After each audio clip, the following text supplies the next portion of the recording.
ഇത് നമ്മളിപ്പോൾ നിൽക്കുന്നത് ചിന്താമണി മാർക്കറ്റിലാണ്. ഇവിടെ എല്ലാ ഹൈബ്രിഡ് പശുക്കളാണ്. നമുക്ക് എല്ലാ ഹൈബ്രിഡ് പശുക്കളാണ്.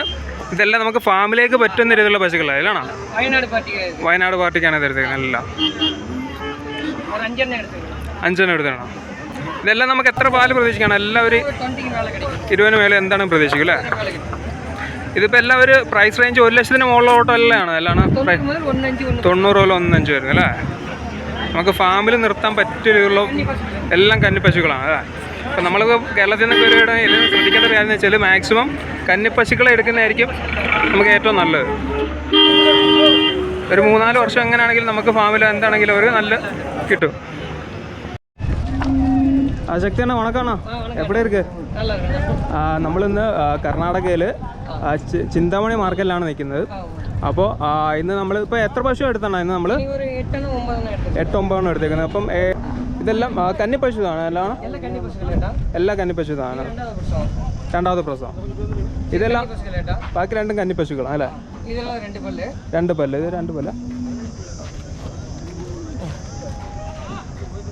ഓക്കെ, 2 പല്ല്. ഇത് ആവറേജ് എത്ര പൈസ ആയിക്കാണല്ലോ? 95 രൂപ. 2 പല്ല്. ഓക്കെ. ഇതെല്ലാം എത്ര പാല് പ്രതീക്ഷിക്കണം? അതിനല്ല 20 ലിറ്റർ പാല് പ്രതീക്ഷിക്കാം അല്ലേ?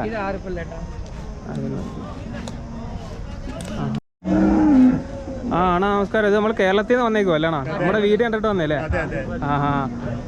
അപ്പം വീഡിയോ കണ്ടിട്ട് ഇങ്ങനെ ഇവിടെ നല്ല പശുക്കളുണ്ട് വീഡിയോ കണ്ടിട്ട് അങ്ങനെ ഇതൊക്കെ കിട്ടി. അപ്പൊ വിളിച്ച് ശക്തിയാണ് എപ്പോഴും രാത്രിയൊക്കെ വിളിച്ചാലും മറുപടി പറയും. ഇവിടെ വന്ന് എല്ലാ സഹായങ്ങളും ചെയ്തു പശുക്കളെയുമായി തന്നു. അപ്പൊ ആദ്യമായിട്ടാണ് ചിന്താമണി നമുക്ക് ആദ്യമായിട്ടാണ് വരുന്നില്ലേ? ഫസ്റ്റിൽ വരും പശുക്കളാണ്. ഇഷ്ടപ്പെട്ടോ? പശുവിനെ ഇഷ്ടപ്പെട്ടോ? എങ്ങനെയുണ്ട്? ഇവിടെ വന്നിട്ട് എക്സ്പീരിയൻസ് എങ്ങനെയുണ്ട്? ഇഷ്ടപ്പെട്ടോ? നല്ല ഇഷ്ടപ്പെട്ടു. അപ്പം നമുക്ക് ഈ ഒരു മാർക്കറ്റ് കറക്റ്റ് സ്ഥിതി ചെയ്യുന്നത് കർണാടകയിലാണ്. കർണാടകയിൽ ചിന്താമണി എന്ന് പറഞ്ഞൊരു മാർക്കറ്റാണ്. നമ്മൾ ഒരുപാട് വീഡിയോസ് ഈ ഒരു മാർക്കറ്റിൽ ചെയ്തിട്ടുണ്ട്. ഇപ്പോൾ തമിഴ്നാട് വിട്ട് കഴിഞ്ഞാൽ നമുക്ക് ഏറ്റവും നല്ല പശുക്കൾ, നല്ല ബ്രീഡ് കൂടിയ പശുക്കൾ, അല്ലെങ്കിൽ കൂടുതൽ പാലുൽപാദന ശേഷിയുള്ള പശുക്കളെ അത്യാവശ്യം NDDB അല്ലെങ്കിൽ HLDB പോയ സെമൻസ് കുത്തിവെച്ച് കിട്ടിയ കുട്ടികളിൽ ഉള്ള വലിയ പ്രസവിക്കാറായ നരചനയായിട്ടുള്ള അല്ലെങ്കിൽ പ്രസവിച്ച പശുക്കളെ കിട്ടുന്ന ഒരു മാർക്കറ്റാണ്. നമുക്ക് കേരളത്തിൽ നിന്നും സുഖമായിട്ട് ഇവിടെ നിന്ന് കൊണ്ടുവരുന്ന പ്രശ്നങ്ങളൊന്നുമില്ല. പല ആൾക്കാർക്കും കർണാടകയിൽ നിന്ന് പശുക്കളെ കൊണ്ടുവരാനൊരു പേടിയുണ്ട്. വഴിയിൽ എന്തെങ്കിലും പിടിക്കുമോ, അല്ലെങ്കിൽ പശു നാട്ടിൽ വരെ എത്തുന്ന ഒരുപാട് സംശയങ്ങളുണ്ട്. നമ്മളിപ്പോൾ ഒരുപാട് കേരളത്തിൽ നിന്ന് പല ജില്ലകളിൽ നിന്നും സ്ഥിരമായിട്ട് ഈ ഒരു മാർക്കറ്റ് എല്ലാ ഞായറാഴ്ച ഈ ഒരു മാർക്കറ്റാണ്. ഈ ഒരു മാർക്കറ്റിൽ നിന്ന് പശുക്കളെ കൊണ്ടുവരുന്നുണ്ട്. ഇത് കൊണ്ടുവരുന്നത് എങ്ങനെയാണെന്ന് വെച്ചാൽ, ഇപ്പോൾ ഈ ഒരു മാർക്കറ്റിൽ നിന്ന് ഡയറക്റ്റ് കേരളത്തിലേക്കല്ല ഒരു വണ്ടി ഓടുന്നത്. തമിഴ്നാട്ടിലെ രജിസ്ട്രേഷൻ തമിഴ്നാട് വണ്ടിയിൽ ഇത് ആദ്യം തമിഴ്നാട്ടിലെത്തിക്കും, സേലത്തെത്തിക്കും. സേലത്ത് നിന്നാണ് പിന്നെ നമ്മൾ കേരളത്തിൽ ഏത് ജില്ലയിലേക്കാണോ വേണ്ടത് അതനുസരിച്ച് വിടുന്നത്. കാരണം നമുക്ക് ഒരു പശുവിനെ വേണമെങ്കിൽ ഇവിടെ നിന്ന് വാങ്ങാം. അപ്പോൾ അത് ഒരു പശുവിന് ഈ ഒരു മാർക്കറ്റിൽ നിന്ന് സേലം വരെ എത്തിക്കുന്നതിന് ഒരു 1000 മുതൽ 3000 റേഞ്ചിൽ ഒരു പശുവിന് ചാർജ് വരുന്നുണ്ട്.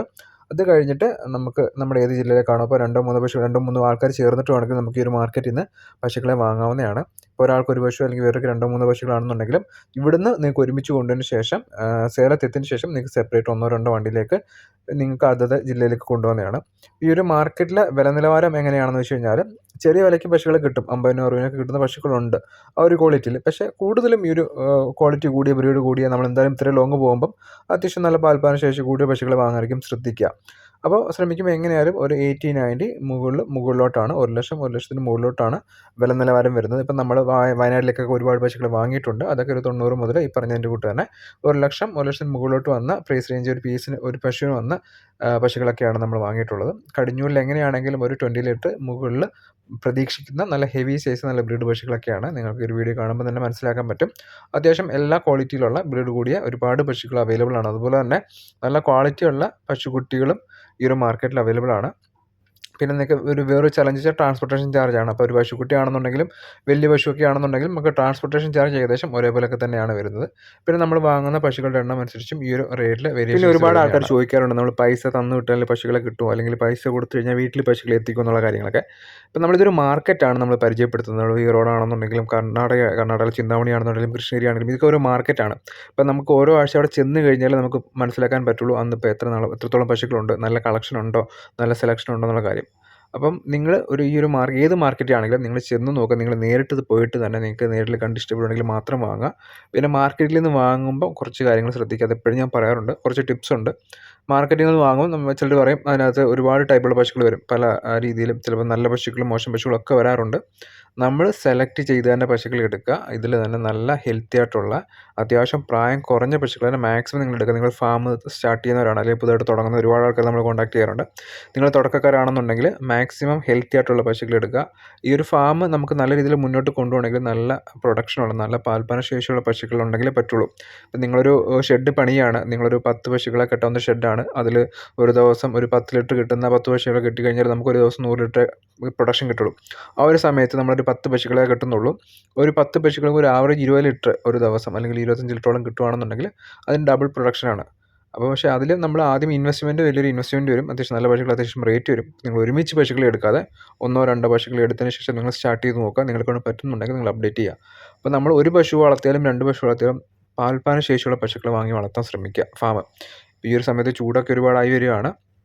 അപ്പോൾ പാൽപ്പാന ശേഷി കുറയാറുണ്ട്. വലിയ HF പശുക്കളാണെന്നുണ്ടെങ്കിലും പാൽപ്പാനം കുറയാറുണ്ട്. അപ്പോൾ നിങ്ങൾ ശ്രദ്ധിക്കേണ്ടത്, നിങ്ങളിതുപോലെ HF പശുക്കളെ കൊണ്ടുപോകണമെങ്കിൽ നിങ്ങൾക്ക് മെയിൻറ്റെയിൻ ചെയ്യാൻ പറ്റുമെന്ന് നോക്കുക.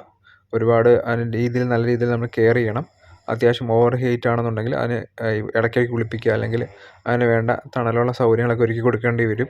അല്ല പ്രത്യേകിച്ച് AC ഇട്ട് കൊടുക്കുക അങ്ങനെ പരിപാടികളൊന്നുമില്ല. എന്നാലും നമ്മൾ തണുത്ത സ്ഥലങ്ങളിൽ എപ്പോഴും ഒരുപാട് വെയിലില്ലാത്ത സ്ഥലങ്ങൾ കെട്ടുക. അല്ലെങ്കിൽ നമ്മൾ തൊഴുത്ത് പണിയാണെന്നുണ്ടെങ്കിൽ നിങ്ങൾ ശ്രദ്ധിക്കുക, മാക്സിമം ഇച്ചിരി വെയിൽ കുറഞ്ഞ ചില സ്ഥലത്തെല്ലാം ഒരുപാട് വൃക്ഷങ്ങളും മരങ്ങളൊക്കെ ആണെങ്കിൽ അതിൻ്റെ താഴെയൊക്കെ ആണെങ്കിൽ അത്യാവശ്യം നല്ല തണലായിരിക്കും എപ്പോൾ ചെന്ന് കഴിഞ്ഞാൽ. അപ്പോൾ അങ്ങനെയുള്ള സ്ഥലങ്ങൾ നമ്മൾ സെലക്ട് ചെയ്യുക. പുതുതായിട്ട് തൊഴുത്ത് കെട്ടുന്നവരൊക്കെ ആണെന്നുണ്ടെങ്കിൽ ഒരു തുറസായ സ്ഥലത്തുകൊണ്ട് തൊഴുത്ത് കെട്ടുവാണെങ്കിൽ അവിടെ പശുക്കൾക്ക് നല്ല ചൂടായിരിക്കും.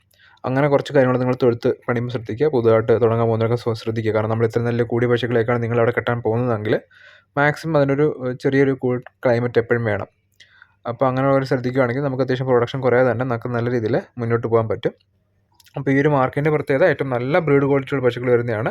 ഈ ഒരു വീഡിയോ നിങ്ങൾ നേരിട്ട് ചെന്ന് കണ്ടാൽ എനിക്ക് മനസ്സിലാവുള്ളൂ. പശുക്കൾക്ക് വില കുറവുണ്ടെന്ന് ചില ആൾക്കാർ ചോദിക്കുന്നുണ്ട്. വില കുറവൊന്നുമില്ല. നമ്മളെപ്പോഴും വിലയൊക്കെ ഓപ്പണായിട്ട് എല്ലാ വീഡിയോയിലും നമ്മൾ പറയാറുണ്ട്. നമുക്ക് ആവുന്ന വില ഇപ്പം കേരളത്തിൽ നിങ്ങൾക്ക് ഇതിൽ കുറച്ച് അല്ലെങ്കിൽ വേറെ എവിടെയെങ്കിലും ഇതിൽ കുറച്ച് വിലയ്ക്ക് ഇതുപോലെ നല്ല പശുക്കൾ കിട്ടുന്നുണ്ടെങ്കിൽ നിങ്ങൾക്ക് തീർച്ചയായും എവിടെ പോയി വാങ്ങാവുന്നതാണ്. അല്ല നിങ്ങൾക്ക് സെലക്ട് ചെയ്ത് വാങ്ങണം എന്നുണ്ടെങ്കിൽ ഇതിൽ കോൺടാക്ട് ചെയ്തിട്ട് നിങ്ങൾക്ക് നേരിട്ട് പോയിട്ട് തന്നെ ഈ ഒരു മാർക്കറ്റിൽ നിന്ന് വാങ്ങാം. പിന്നെ കുട്ടികളുടെ കാര്യമാണെന്നുണ്ടെങ്കിൽ ഒരുപാട് ആൾക്കാർ ചോദിക്കാറുണ്ട് നല്ല കുട്ടികളെ കിട്ടുമോ എന്നുള്ള കാര്യം. കുട്ടികളൊക്കെ കിട്ടാറുണ്ട്, പക്ഷേ കൂടുതലും പശുക്കൾ തന്നെയാണ് വരുന്നത്. പിന്നെ നിങ്ങൾക്ക് കുറേ ചെറിയ കുട്ടികളും ഒരുപാട് കുട്ടികൾ വരുന്നൊരു മാർക്കറ്റ് നമ്മൾ വേറെ പരിചയപ്പെടുത്തിയിട്ടുണ്ട്. കർണാടകയിൽ തന്നെ കൃഷ്ണഗിരിയിലെ ധർമ്മപുരി എന്നൊക്കെ പറഞ്ഞ മാർക്കറ്റ്. ആ മാർക്കറ്റിൽ പോയി കഴിഞ്ഞാൽ നിങ്ങൾക്ക് ഒരുപാട് കുട്ടികളെ കിട്ടും. അല്ല ചിന്താമണി ബ്രീഡ് അല്ലെങ്കിൽ ഈ ചിന്താമണി ബ്രീഡ് അങ്ങനെ ഒരു ബ്രീഡൊന്നുമില്ല, പിന്നെ എല്ലാം പറഞ്ഞ് അങ്ങനെ ആക്കുന്നതാണ്. ചിന്താമണിയിലുള്ള ടൈപ്പുള്ള പശുക്കളെ വേണമെന്നുണ്ടെങ്കിൽ അവിടെ അത്യാവശ്യം ഈ പറഞ്ഞ പോലെ ABS NDDB അങ്ങനെയുള്ള സെമൻസൊക്കെ ആയിരിക്കും കൂടുതൽ ഒരു കുത്തിവയ്ക്കുക. പിന്നെ HLB Haryana life stock development ബോർഡിൻ്റെയാണ് HLDB എന്ന് പറയുന്നത്. അപ്പോൾ അവിടെ നിന്നുള്ള സെമൻസും കുത്തിവെക്കാറുണ്ട്. അവിടെയൊക്കെ അത്യാവശ്യം നല്ല ക്വാളിറ്റിയുള്ള പശുക്കളെയാണ് അവർ വെക്കാറുള്ളത്, ഹരിയാന പഞ്ചാബ് സ്ഥലങ്ങളിലൊക്കെ. അതാണ് HLDB. ചില ആൾക്കാർ ചോദിക്കാറുണ്ട് HLDBയെ കുറിച്ച്. പിന്നെ നമ്മൾ നാട്ടിലേക്കൊന്നും അങ്ങനെയില്ല. നമ്മൾ കൂടുതലിപ്പം കേരളത്തിൽ NDDB ABS അങ്ങനെയുള്ള സെമൻസൊക്കെയാണ് നമ്മൾ ഉപയോഗിക്കുന്നത്. അപ്പോൾ ഇവിടെ നമുക്ക് പ്രസവിച്ച പശുക്കളെയോ അല്ലെങ്കിൽ ചനപ്പശുക്കളോ ഏത് ടൈപ്പിലുള്ള പശുക്കളെ കിട്ടാറുണ്ട്. നിങ്ങൾ ഏത് മാർക്കറ്റിൽ പോയാലും നിങ്ങൾ നേരിട്ട് പോയി തന്നെ കണ്ടു വാങ്ങുക. പിന്നെ കൊണ്ടുവന്നതിന് ശേഷം നമ്മൾ ചെയ്യേണ്ട കുറച്ച് കാര്യങ്ങളുണ്ട്. ഇൻഷുറൻസ് എടുക്കണം, പിന്നെ അതിൻ്റെ ബ്ലഡ് ടെസ്റ്റ് ചെയ്യണം. അതിപ്പോൾ എവിടെ നിന്ന് വാങ്ങിക്കഴിഞ്ഞാലും ബ്ലഡ് ടെസ്റ്റ് ചെയ്യേണ്ടത് അനാപ്ലാസ്മ തൈലേറിയ. അത് ഒരു അസുഖങ്ങളല്ല, അതൊരവസ്ഥയാണ്. നമുക്ക് ഒരു ഓൾമോസ്റ്റ് ക്ലൈമറ്റും കാര്യങ്ങളെല്ലാം പെട്ടെന്ന് ചേഞ്ച് ചെയ്യുന്ന സമയത്ത് അതിനുണ്ടാകുന്ന സ്ട്രെസ്സ് കൊണ്ട് അതിൻ്റെ ഉണ്ടാകുന്നൊരു അവസ്ഥയാണ്. അപ്പോൾ നിങ്ങൾ ബ്ലഡ് ടെസ്റ്റ് ചെയ്ത് നോക്കുക. ഇൻ കേസ് 1+, 2+, 3+ ഒക്കെ ആണെന്നുണ്ടെങ്കിൽ ഡോക്ടറെ കൺസൾട്ട് ചെയ്ത് അതിൻ്റെ ട്രീറ്റ്മെൻറ്റ് എടുക്കാനും മരുന്നുണ്ട്. പലപ്പോഴും സംഭവിക്കുന്നത് നമ്മൾ കൊണ്ടുവന്നതിന് ശേഷം ബ്ലഡ് ചെക്ക് ചെയ്യത്തില്ല. 1-2 ആഴ്ച കഴിയുമ്പോഴത്തേക്ക് ആഹാരം മടി വരും. അങ്ങനെ കുറേ വലിയ സിറ്റുവേഷനിലേക്ക് വരുമ്പോഴത്തേക്കായിരിക്കും നമ്മൾ അവസാന സ്റ്റേജിലായിരിക്കും ചിലർ ബ്ലഡ് ടെസ്റ്റ് ചെയ്യുക. നമ്മൾ ആദ്യം കൊണ്ടുവന്ന് തന്നെ ബ്ലഡ് ടെസ്റ്റ് ചെയ്ത് അതിൻ്റെ ട്രീറ്റ്മെൻറ്റ് എന്തെങ്കിലും പ്രശ്നങ്ങളുണ്ടെങ്കിൽ ട്രീറ്റ്മെൻറ്റ് ചെയ്തെടുക്കുകയാണെന്നുണ്ടെങ്കിൽ നമുക്ക് വലിയൊരു ബുദ്ധിമുട്ടുണ്ടാവാറില്ല. പിന്നെ അതുപോലെ തന്നെ ഇൻഷുറൻസ് നമ്മളിപ്പോൾ എവിടെ നിന്ന് എടുത്താലും ആദ്യത്തെ ഒരു വർഷം നമ്മൾ ഉറപ്പായിട്ടും ഇൻഷുറൻസ് എടുക്കുക. നമ്മളിപ്പോൾ എത്ര രൂപയ്ക്കാണ് പശുക്കളെ വാങ്ങിയത് അതിൻ്റെ ഒരു അടുത്തെങ്കിലും എത്തുന്ന രീതിയിൽ. ഇപ്പോൾ 1 ലക്ഷം രൂപയ്ക്കാണ് പശുക്കൾ വാങ്ങി അത്യാവശ്യം 75 രൂപയുടെ 75,000 രൂപയ്ക്ക് നമ്മൾ ഇൻഷുറൻസ് ക്ലെയിം ചെയ്യുക.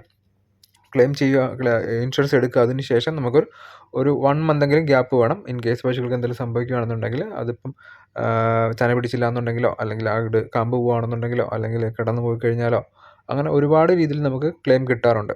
ചത്ത മാത്രമല്ല, ഇൻ കേസ് ഡെത്തുള്ളി മാത്രമല്ല, അല്ലാതെ എന്തെങ്കിലും സംഭവിച്ചു കഴിഞ്ഞാൽ ചില പശുക്കളൊക്കെ പ്രസവത്തിന് ശേഷം എണ്ണിക്കാതെ വരും. അങ്ങനെ പല സിറ്റുവേഷൻ പലരും ഫേസ് ചെയ്യാറുണ്ട്. അപ്പം അങ്ങനെ ആയാൽ പോലും നമുക്ക് പൈസ കിട്ടുന്ന ഇൻഷുറൻസ് ഉണ്ട്. അപ്പോൾ അതും കൂടെ നമ്മൾ ശ്രദ്ധിക്കുക പുതുതായിട്ട് ഇറങ്ങുന്നവർ.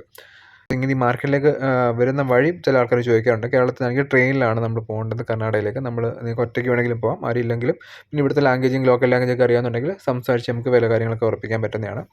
നമ്മൾ പോവുക. ട്രെയിന് ബംഗാർപേട്ട എന്ന് പറഞ്ഞ റെയിൽവേ സ്റ്റേഷനാണ് ഇറങ്ങേണ്ടത്. ഞങ്ങൾ സാധാരണ കേരളത്തിൽ കൊല്ലം നമ്മൾ കായംകുളത്തൊക്കെ സ്റ്റോപ്പുള്ള ട്രെയിനുകളുണ്ട്. വൈകിട്ട് 6 മണിക്കുണ്ട്, ഉച്ചയ്ക്ക് ഒന്ന് ഐലൻഡുണ്ട്. ആ ട്രെയിനിലൊക്കെ പോകണമെന്നുണ്ടെങ്കിൽ ബംഗാർപേട്ടയിൽ ഇറങ്ങാൻ പറ്റും. ബംഗാർപേട്ടയിൽ ഇറങ്ങിക്കഴിഞ്ഞാൽ നമ്മൾ അവിടുന്ന് 2 ബസ്സാണ് കയറേണ്ടത്. ഫസ്റ്റ് ബസ് കയറി കഴിഞ്ഞാൽ കൊള്ളാറിലേക്കാണ് പോകേണ്ടത്. കൊള്ളാറിലെത്തുക. കൊള്ളാറിലെത്തിയതിന് ശേഷം അവിടെ നമ്മൾ വീണ്ടും ചിന്താമണിക്ക് കയറുക. ചിന്താമണിക്ക് കഴിഞ്ഞ ശേഷം ചിന്താമണി ഒരു ബസ് സ്റ്റാൻഡിൻ്റെ അടുത്ത് തന്നെയാണ് ഈ ഒരു മാർക്കറ്റ്. അവിടെ എവിടെയെങ്കിലും നമ്മൾ സ്റ്റേ ചെയ്തതിന് ശേഷം അടുത്ത ദിവസം രാവിലെ നമുക്ക് നടന്നു പോയാൽ മതി. ഈ ഒരു മാർക്കറ്റ് കറക്റ്റ് ഞായറാഴ്ചയാണ്. അപ്പോൾ നിങ്ങൾ പോകാൻ പ്ലാൻ ചെയ്യുന്നുണ്ടെങ്കിൽ നിങ്ങൾ മാക്സിമം ആദ്യത്തെ തവണ ശനിയാഴ്ച രാത്രിയെങ്കിലും നിങ്ങൾ ആ ഒരു മാർക്കറ്റിൻ്റെ അടുത്ത് ചിന്താമണിയിൽ എത്താൻ ശ്രദ്ധിക്കുക. അതിനുശേഷം അന്ന് രാത്രി അവിടെ സ്റ്റേ ചെയ്ത് ഞായറാഴ്ച രാവിലെ നിങ്ങൾക്ക് എണീച്ച് നടന്നു പോയി കഴിഞ്ഞാൽ ഈ ഒരു മാർക്കറ്റിലെത്താം. മാർക്കറ്റിലെത്തിയിട്ട് പശുക്കളെ ഇഷ്ടപ്പെടുവാണെങ്കിൽ വാങ്ങാം. വാങ്ങിയിട്ട് എന്തെങ്കിലും ഹെൽപ്പും കാര്യങ്ങളൊക്കെ വേണമെന്നുണ്ടെങ്കിൽ ഇതിൽ നമ്പർ കോൺടാക്ട് ചെയ്ത് കഴിഞ്ഞാൽ വണ്ടി ട്രാൻസ്പോർട്ടേഷനൊക്കെ അറേഞ്ച് ചെയ്യും. പശുക്കളെ വാങ്ങാൻ സഹായിക്കുന്നതാണ്. നിങ്ങളുടെ കേരളത്തിൽ എവിടെയാണെങ്കിലും ആ ഒരു ജില്ലയിൽ പശുക്കളെ സേഫായിട്ട് എത്തിച്ചേരുന്നതാണ്. അപ്പം കൂടുതൽ ആരെങ്കിലും നീ ചിന്താമണി പശുക്കളെ വാങ്ങാൻ ആഗ്രഹിക്കുന്നുണ്ടെങ്കിൽ ഈ വീഡിയോ മാക്സിമം ഷെയർ ചെയ്യുക. നിങ്ങൾക്ക് ഇഷ്ടപ്പെടുവാണെങ്കിൽ ഉറപ്പായിട്ട് നിങ്ങളുടെ അഭിപ്രായങ്ങൾ ഉറപ്പായിട്ടും കമൻറ്റിൽ രേഖപ്പെടുത്തുക. എന്നാലും ഇന്നത്തെ വീഡിയോ നിങ്ങൾക്ക് എല്ലാവർക്കും ഇഷ്ടപ്പെടുന്നു വരുന്നു. പുതിയൊരു വീഡിയോസായിട്ട് ഇനിയും കാണാം. Thank you so much for watching. Have A nice day.